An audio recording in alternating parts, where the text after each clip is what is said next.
Ô, gente, tava mexendo aqui no meu celular, procurando um aplicativo para eu ir embora daqui a pouquinho.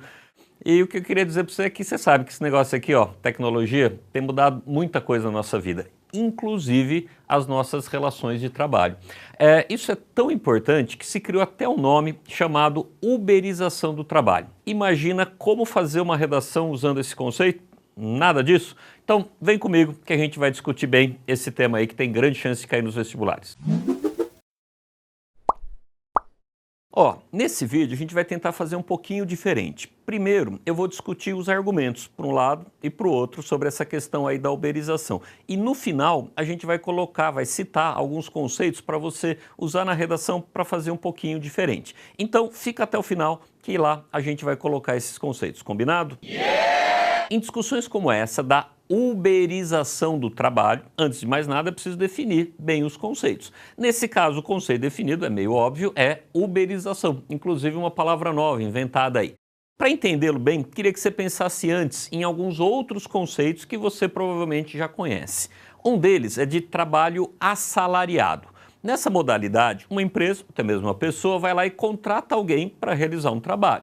Ao fazer isso, esses dois estabelecem entre si uma relação trabalhista, em que o empregador e o empregado, eles têm direitos e deveres, inclusive garantidos por lei. Por exemplo, quem define a jornada de trabalho é o empregador. É ele quem vai dizer qual deve ser o horário de entrada e de saída, por exemplo. A lei pode colocar alguns limites, como qual a jornada máxima, mas se eu sou dono de um açougue e vou contratar um açougueiro, eu posso dizer que o horário de entrada é às 7 da manhã e que ele vai trabalhar até às 5 da tarde, com 2 horas de almoço. O funcionário pode até negociar com o patrão o valor do salário, mas a palavra final é sempre do patrão. Outro ponto é o salário. Em um acordo desse tipo é definido um salário a ser pago, que não pode ficar nunca abaixo do salário mínimo estabelecido em lei. Claro, em alguns trabalhos, como de vendedor, pode haver uma comissão sobre vendas, mas se o vendedor não realizar venda alguma, ele tem que receber ao menos o salário mínimo. Além disso, o trabalhador tem direito a 30 dias de férias remuneradas no ano. Isso quer dizer que ele vai para casa e continua recebendo o salário. No caso do Brasil, ele inclusive recebe nas férias 1/3 a mais de salário.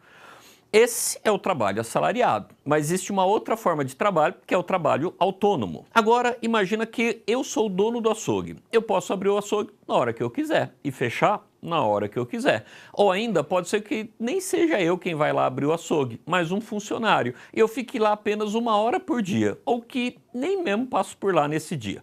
Pode ser exatamente o oposto, que eu chegue lá às 7 da manhã e trabalhe até às 8 da noite, em uma jornada de 13 horas, todos os dias, inclusive no domingo. O importante aqui é dizer que é ele, esse trabalhador por conta, que define a jornada dele. Mas você já imaginou que isso tem implicações no ganho deles. Como eles não são empregados, eles não têm um salário fixo. São eles que definem também o quanto que ele quer receber pelo seu trabalho. Se o açougueiro quiser cobrar R$ 5 ou R$ 5.000 pelo quilo de filé, ele pode. Claro que o mercado interfere nisso, porque se ele cobrar R$ 5, provavelmente vai ter prejuízo. Ou se cobrar 5.000, provavelmente não vai ter cliente nenhum. Mas quando ele não for trabalhar, não vai receber. Bom, até hoje, basicamente, as formas de trabalhar eram essas: trabalho assalariado e trabalho autônomo. Aí vem a Uber e outros aplicativos como esse, outras empresas como essa, e criam uma nova forma de pensar o trabalho. Mas antes de entender essas relações, eu queria que você pensasse em quais outros trabalhos funcionam assim. Por exemplo, ser vendedora de Mary Kay, já ouviu? Ou de Avon, se encaixa nisso? Jequiti? Um professor que dá aulas particulares e se cadastra em um aplicativo de aulas particulares, ele se encaixa nisso? Quantos outros exemplos dessas novas relações de trabalho a gente ia conseguir pensar? E claro, vamos entender como funciona essa relação. Eu vou falar mais de motorista de Uber, mas eu queria que você pensasse também nesses outros casos aí que a gente enumerou. Primeiramente, o motorista de Uber, ele trabalha quantas horas ele quiser, no horário que quiser, no dia que quiser. Isso significa que é ele quem define sua jornada. Além disso, ele recebe pelas horas trabalhadas. Se ele não trabalhar, não recebe. Se trabalhar mais, recebe mais. Isso quer dizer que não tem férias também.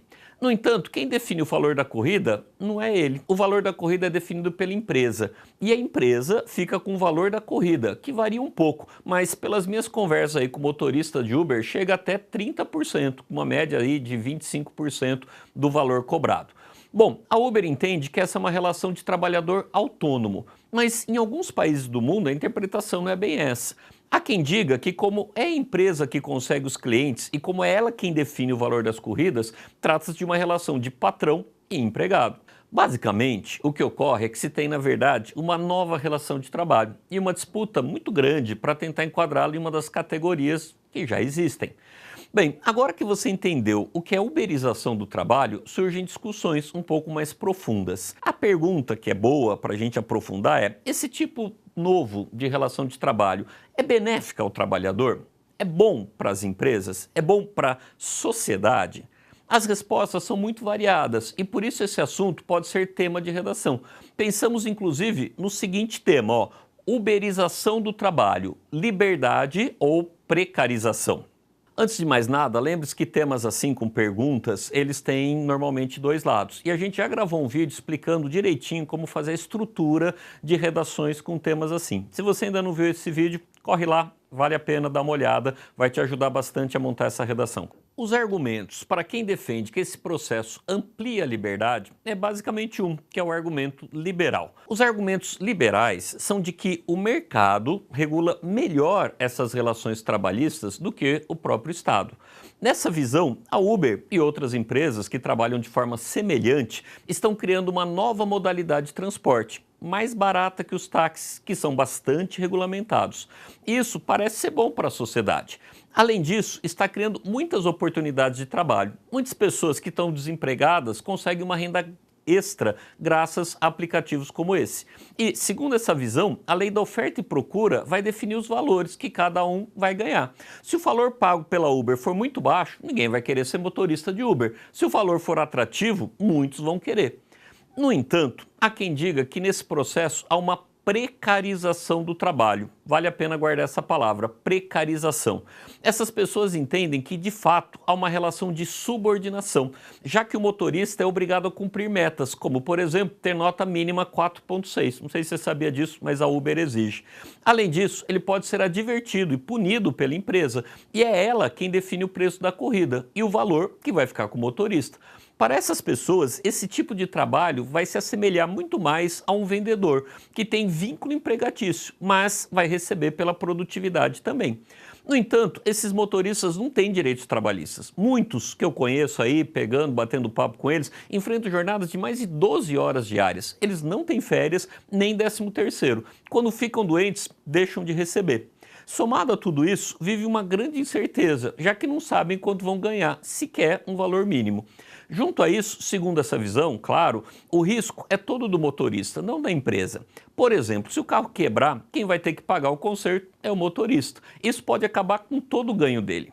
Quem diz que é precarização, muitas vezes afirma que há tantas pessoas interessadas em ser motorista de aplicativo porque temos uma grande população desempregada e pouco capacitada. Ou, em outras palavras, porque tem muita gente desesperada, sem oportunidade alguma. Então, qualquer coisa que apareça, mesmo muito precário, o cara acaba aceitando. Por fim, para essas pessoas, é clara a precarização do trabalho nessas relações, quando se vê que o motorista da Uber não enriquece, ele apenas paga a conta. Você conhece motorista da Uber que ficou milionário? Eu não conheço, tá?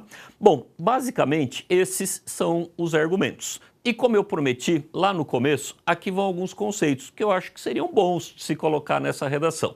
Mas aqui não vai dar para explicar todos eles, senão esse vídeo fica com 2 horas e ninguém merece vídeo de 2 horas aí, tá?